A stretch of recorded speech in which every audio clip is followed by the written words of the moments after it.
டாஸ்மாக் கடையில் ஒரு பாட்டிலுக்கு 10 ரூபாயிலிருந்து 30 ரூபா வரைக்குமே காசாக வாங்குறாங்க. எம்ஆர்பிக்கு மேலே 30 ரூபா கிட்ட காசாக வாங்குறாங்க. இந்த காசின் மூலமாகவே ஒரு நாளைக்கு 15 கோடி, ஒரு மாதத்துக்கு 450 கோடி ரூபாய் வருது. இதெல்லாம் எங்கே போகுது சார்? 180. ஓ, எம்ஆர்பி எவ்வளோ? எம்ஆர்பி எவ்வளோ? எம்ஆர்பி இல்லையா? டாஸ்மாக் கடைகளில் கூடுதலாக பணம் வாங்குறது உண்மைதான். அந்த காசுலாம் எங்கே போகுது? தமிழ்நாட்டில் இருக்கக்கூடிய அமைச்சர்களுக்கும் அதிகாரிகளுக்கும் தானே போக போகுது. வேறு யாருக்கு? அமெரிக்காவில் இருக்கிற ட்ரம்புக்கா போக போகுது? 200 இங்கிலீஷ் தானே இருக்கு. எவ்வளவு? 250. பாலசுப்ரமணியன் வந்து குறிப்பிட்டு சொல்றார், எம்ஆர்பி ரேட்டுக்கு மேலே 10 ரூபா 20 ரூபா 30 ரூபா வச்சு வாங்குறது உண்மைதான். அந்த 10 ரூபா 20 ரூபா 30 ரூபாங்கிற காசு அரசு அதிகாரிகளுக்கும் அமைச்சர்களுக்கும் பகிரப்படுகிறது அப்படிங்கிறதையும் கூடுதலாக அவர் வந்து பதிவு செஞ்சிருக்காரு. எவ்வளோ பணம் ஊழப்படுறீங்க, இவ்வளோ பணம் எங்க போகும்?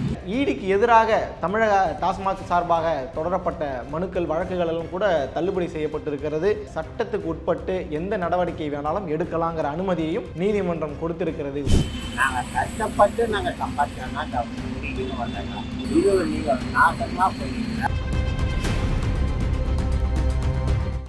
வேலை வேண்டுமா? ப்ளூ ஓஷன் இருக்கிறது. 10th 12th டிப்ளமோ டிகிரி படித்தவர்களுக்கு உணவு, தங்குமிடம், இஎஸ்ஐ, பிஎஃப், இன்சூரன்ஸ் உள்ளிட்ட சலுகைகளுடன் அனுபவத்திற்கேற்ற நல்ல சம்பளம் 15,000 முதல் 30,000 வரை. பெண்களுக்கு முன்னுரிமை. 2,000க்கும் மேற்பட்ட வேலை வாய்ப்புகள் உள்ளன. இப்போதே தொடர்பு கொள்ளுங்கள். Blue ocean. ஐத்தமிழ் நேயர்களுக்கு வணக்கம். தமிழக சட்டசபையில் மின்சாரம், மதுவிலக்கு மற்றும் ஆயத்தீர்வை துறை மீதான மானிய கோரிக்கை விவாதம் நடந்தது. அந்த விவாதத்தில் ரொம்ப அதிர்ச்சிகரமான தமிழ்நாட்டுடைய பொருளாதாரத்தையே தூக்கி நிப்பாட்டக்கூடிய அளவுக்கான செய்திகள் எல்லாம் அந்த கொள்கை விளக்க குறிப்பில் கொடுத்துருந்தாங்க. அப்படி என்னடா அது தூக்கி நிப்பாட்ட போகுது அப்படின்னு நம்ம பார்க்கும்பொழுது 2021-22 நிதியாண்டில் டாஸ்மாகின் மூலமாக கிடைக்கப்பட்ட வருமானம் எவ்வளவுன்னு பார்த்தோம்னா 36,000 கோடி ரூபாய் அளவுக்கு வந்திருக்கு. 2022-23 அதுக்கு அடுத்த வருஷம் பார்த்தீங்கன்னா 44,121 கோடி. கிட்டத்தட்ட இது ஒரு 8,000 கோடி வந்து அதிகமாகவே கிடைச்சிருக்கு. 2023-24 அந்த நிதியாண்டில் 45,855 கோடி போன வருஷம். இந்த வருஷம் பார்த்தோம்னா அதே டாஸ்மாகுடைய வருமானம் எவ்வளவு வளர்ந்துருக்குன்னு பார்க்கும்பொழுது 2024-25 நிதியாண்டில் 48,344 கோடி, கிட்டத்தட்ட 49,000 கோடி ரூபாய் அளவுக்கு வருவாய் கிடைச்சிருக்கிறதாக தகவல் வந்திருக்கு. இது மிகப்பெரிய அளவில் சாதனையாகவே பார்க்கப்படுது. இதில் என்ன அப்படி சாதனைன்றது நமக்கு தெரியல.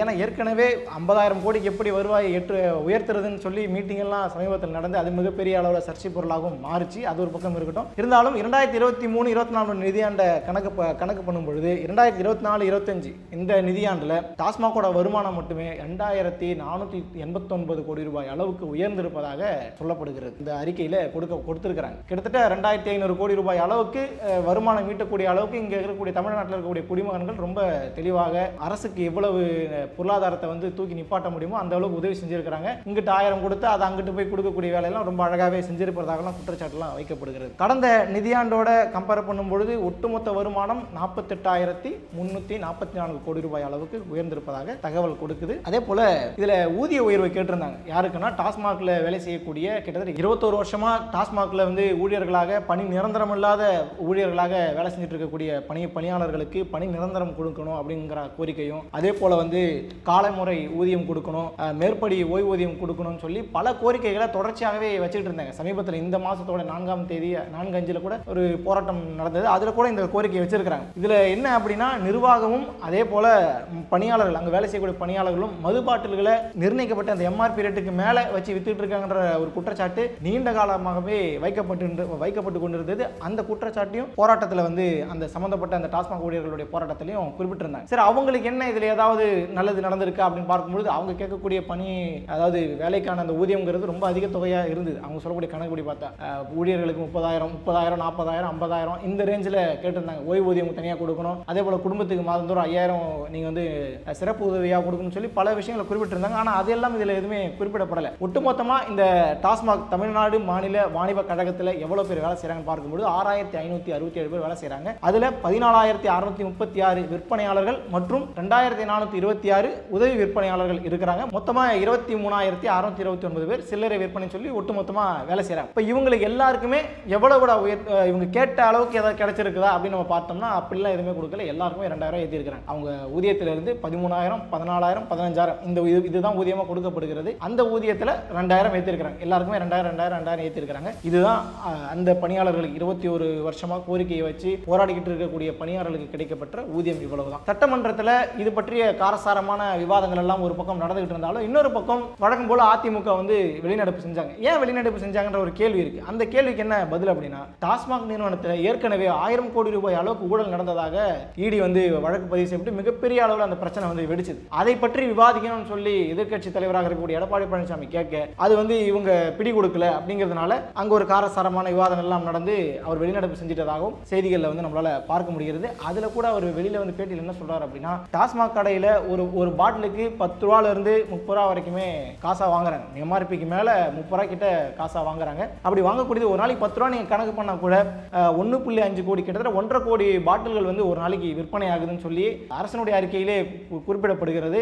ஒரு நாளைக்கு 15 கோடி ரூபாய் அளவுக்கு வெறும் இந்த 10 இருந்து 30 ரூபாய் வந்து மேற்கொண்டு வாங்குறாங்க இல்லையா காசு. இந்த காசின் மூலமாகவே ஒரு நாளைக்கு 15 கோடி, ஒரு மாசத்துக்கு 450 கோடி ரூபாய் வருது. இதெல்லாம் எங்க போகுது அப்படிங்கிற கேள்வியையும் கேட்டிருக்காரு. வெறும் இந்த டாஸ்மாக் மேல இவங்க வச்சு விற்கிறாங்க இல்லையா, அந்த விற்கிறதுக்கு மேல இருக்கக்கூடிய அந்த காசுல மட்டுமே ஒரு வருஷத்துக்கு 5,400 கோடி ரூபாய் அளவுக்கு வருமானம் வருது. இது எங்க போகுது அப்படிங்கிற கேள்வியும் அவர் கேட்டிருக்கிறார்.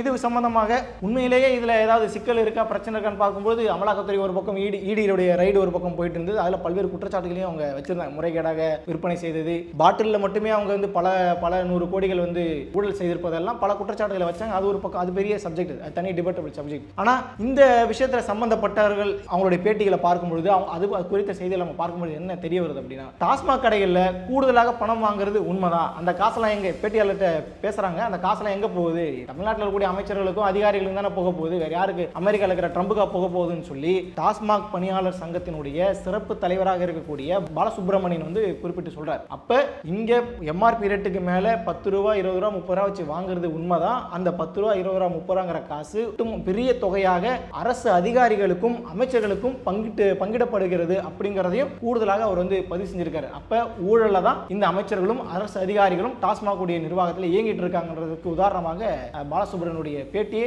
மிகப்பெரிய சான்றாகவே இருக்கு. அதோட சேர்த்து கடந்த 2003 இருந்தே டாஸ்மாக் மீதான பல்வேறு குற்றச்சாட்டுகள் இருக்கு. கூடுதலாக விலை வச்சு விற்கிறாங்க, அதே போல அங்க உள்ள ஏகப்பட்ட ஊழல்கள் நடக்குது, வேலை செய்யக்கூடியவர்கள் மேல பிரச்சனைகள் இருக்கு, பணி நியமனங்கள்ல பிரச்சனை இருக்குன்னு சொல்லி 2003 இருந்தே பல வழக்குகளும் பல குற்றச்சாட்டுகளும் வைக்கப்பட்டு கொண்டு இருந்தாலும் இதை அந்த சமயத்துல இருந்தே நாங்க சொல்லிக்கிட்டு இருக்கோம். இதை வந்து ஓய்வு பெற்ற நீதிபதியினுடைய தலைமையின் கீழே வந்து விசாரணை செய்யுங்கன்னு சொல்லி நாங்க சொல்லிட்டு இருக்கோம். ஆனா இது வரைக்குமே அரசு பிடி கொடுக்கவே இல்லை. இன்னைக்கு ஈடி வந்து விசாரிக்க வேண்டிய அவசியமே இல்லாம இருந்திருக்கும், நீங்க ஒழுங்கா செஞ்சிருந்தான்னு சொல்லியும் அந்த ஏப்ரல் நாள்ல, இந்த மாசம் ஏப்ரல் நாள் நடந்த அந்த போராட்டத்திலையும் குறிப்பிட்டிருந்தாங்க. அதனுடைய விளைவாக இந்த கேஸ்ல டாஸ்மாக் தலைமை அலுவலகத்தில் நடத்தப்பட்ட அந்த சோதனை, அந்த சோதனைக்கு பிறகாக அந்த டாஸ்மாக் நிர்வாகம் என்ன சொல்லுச்சு, இவங்க என்ன சொன்னாங்கன்ற பல காரசாரமான விவாதங்களோட ஒரு தொகுப்பாக இந்த வழக்கை ஒட்டி இந்த வழக்கில் இருக்கக்கூடிய நீதிபதிகள் SM சுப்பிரமணியம், அதே போல K ராஜசேகர், இவங்க தான் இந்த வழக்கை வந்து விசாரிக்கிறாங்க. ஏற்கனவே ஈடி எதிர்த்து தமிழ்நாட்டினுடைய இந்த டாஸ்மாக் நிறுவனம், அந்த அரசு துறை வந்து கடுமையான குற்றச்சாட்டுகள் வச்சாங்க. ஆனால் அந்த குற்றச்சாட்டை நீதிமன்றமே வந்து பல கேள்விகளுக்கு உட்படுத்தி அதை மறுக்கவும் செஞ்சாங்க. பெண்களை வந்து ரொம்ப நேரம் அவங்க டாஸ்மாக் அலுவலகத்திலே வச்சு, அவங்க அரசு அலுவலகத்திலே வச்சு விசாரிச்சாங்க, அன்டைம்ல விசாரிச்சாங்கன்னு சொல்லி பல குற்றச்சாட்டுகளை வச்சாங்க. எங்கள்கிட்ட ப்ராப்பரான எந்த ஒரு நோட்டீஸுமே எங்களுக்கு இஷ்யூ பண்ணலன்ற மாதிரி பல விஷயங்களை வச்சாங்க. அதையெல்லாம் நீதிமன்றமே பல கேள்விகளால் டீல் பண்ணக்கூடிய வேலையெல்லாம் நடந்துச்சு. இந்த நிலையில இப்ப இந்த வழக்கினுடைய தீர்ப்பு வெளியாகி இருக்கிறது. இந்த தீர்ப்பு என்ன சொல்லியிருக்கு அப்படிங்கிறத சொல்றதோட கூடுதலாக சில விஷயங்களை நான் சேர்த்து சொல்றேன். இந்த தீர்ப்புல என்ன வெளியா இருக்கு அப்படின்னா, இந்த SM சுப்பிரமணியன் அதே போல K ராஜசேகர் 2 நீதிபதிகள் கொடுத்த தீர்ப்புல சட்டவிரோத பண பரிமாற்றம் அப்படிங்கிறது மக்களுடைய நிதி உரிமைக்கு எதிரானது, பல கோடி மக்களுடைய நிதி உரிமைக்கு எதிரானது, அதனால இது ஏற்கவே முடியாதுங்கிற விஷயத்தை குறிப்பிட்டிருக்காங்க. அதோட சேர்த்து இந்த சட்டவிரோத பண பரிமாற்றம், இந்த ஊழல் விவகாரத்தை சாதாரணமாலாம் எடுத்துக்கவே முடியாது. அரசியல் காரணமாக இது போன்ற குற்றச்சாட்டுகளை எதிர்த்தரப்புல வந்து வைக்கிறாங்கன்னு நீங்க சொன்னாலும் அதை ஏற்கக்கூடிய இடத்துல இல்லை அப்படிங்கிறதையும் குறிப்பிட்டிருக்காங்க. இதை ஒரு நல்ல நீதிபதிகள் ஏற்றுக்க மாட்டாங்க. ஒரு குற்றச்சாட்டு நீங்க வைக்கிறாங்க அப்படின்னா அந்த குற்றச்சாட்டுக்கான முகாந்திரம் இருக்கா, ஆதாரம் இருக்கான்னு மட்டும்தான் பார்ப்பாங்களே தவிர அதுல பின்னாடி அரசியல் இருக்காங்கிற பார்க்க வேண்டிய தேவை நீதிமன்றத்துக்கு கிடையாது. ஏன்னா ஒரு இஷ்யூ இருக்கு, அந்த இஷ்யூல இந்த குற்றச்சாட்டு வச்சிருக்காங்க, என்ன காரணத்தின் அடிப்படையில், என்ன ஆதாரத்தின் அடிப்படையில் அந்த குற்றச்சாட்டுகள் வைக்கப்பட்டிருக்கிறது, அது உண்மையா பொய்யா, இவ்வளவுதான் ஒரு நீதிமன்றத்துக்கு தேவையை தவிர இது பாலிடிக்ஸ் பண்ணிட்டாங்க, இது வந்து எங்களை வந்து பிரித்தாளக்கூடிய சூழ்ச்சி, இது எங்களுக்கு எதிராக செயல்படக்கூடிய அப்பட்டமான அரசியல் நடவடிக்கைங்கிற விஷயம்லாம் எல்லாம் நீதிமன்றத்தில் எடுபடாதுங்கிற விஷயத்தையும் ஈடியினுடைய இந்த தீர்ப்புல குறிப்பிட்டிருக்காங்க. அதே போல ஈடிக்கு எதிராக தமிழக டாஸ்மாக் சார்பாக தொடரப்பட்ட மனுக்கள் வழக்குகள் எல்லாம் கூட தள்ளுபடி செய்யப்பட்டிருக்கிறது. ஈடி நடத்தின அந்த PMLA ஆக்ட் கீழ் நடத்தப்பட்ட அந்த சோதனையின் அடிப்படையில் சட்டத்துக்கு உட்பட்டு எந்த நடவடிக்கை வேணாலும் எடுக்கலாங்கிற அனுமதியையும் நீதிமன்றம் கொடுத்திருக்கிறது. ஒட்டுமொத்தமாக டாஸ்மாக்கு எதிராக ஈடி அது அமலாக்கத்துறை செயல்படுத்தின இந்த ஊழலுக்கு எதிரான இந்த விவகாரத்தில் ஈடி சோதனையில் எந்த ஒரு சட்டவிரோத நடவடிக்கையும் மேற்கொள்ளப்படவில்லை அப்படிங்கிறத நீதிமன்றம் உறுதிப்படுத்தி இருக்கிறது. தமிழக அரசுக்கு, தமிழக டாஸ்மாக் நிறுவனத்துக்கு ஓங்கி ஒரு கொட்டு வச்சிருக்குது உச்சநீதிமன்றம். ஸோ இதன் மூலமாக என்ன தெரிய வருது அப்படின்னா, இந்த ஈடியினுடைய இந்த வழக்கினுடைய போக்கில் இதுக்கப்புறம் எந்த சிக்கலும் வராதுங்கிறது ஒரு பக்கம். ரெண்டாவது, இந்த வழக்கு தீவிரப்படுத்தப்பட்டால் எந்தெந்த மாண்புமிகுகள் கைது செய்யப்படுவாங்க, எந்தெந்த சட்டமன்ற உறுப்பினர்கள் கைது செய்யப்படுவாங்க, எந்தெந்த அரசு துறை அதிகாரிகள் கைது செய்யப்படுவாங்க, எந்தெந்த ஊழியர்கள் கைது செய்யப்படுவாங்கன்றதெல்லாம் ரொம்ப ஆர்வமாக பார்த்து கொண்டிருக்கிறது இந்த அரசியல் வட்டாரம். ஸோ இந்த அடிப்படையில் நம்ம பார்க்கும் பொழுது விரைவாக நமக்கு தெரிஞ்ச அமைச்சர் செந்தில் பாலாஜியா இருக்கலாம், முத்துச்சாமியா இருக்கலாம், இன்னும் பல மாண்புமிகுகளா இருக்கலாம், இல்ல பல சாமாவுக்களா இருக்கலாம், யார் யாரெல்லாம் கைது செய்யப்பட போறாங்க அப்படிங்கிறதையும் பொறுத்து இருந்து நம்ம பார்க்கலாம். நன்றி.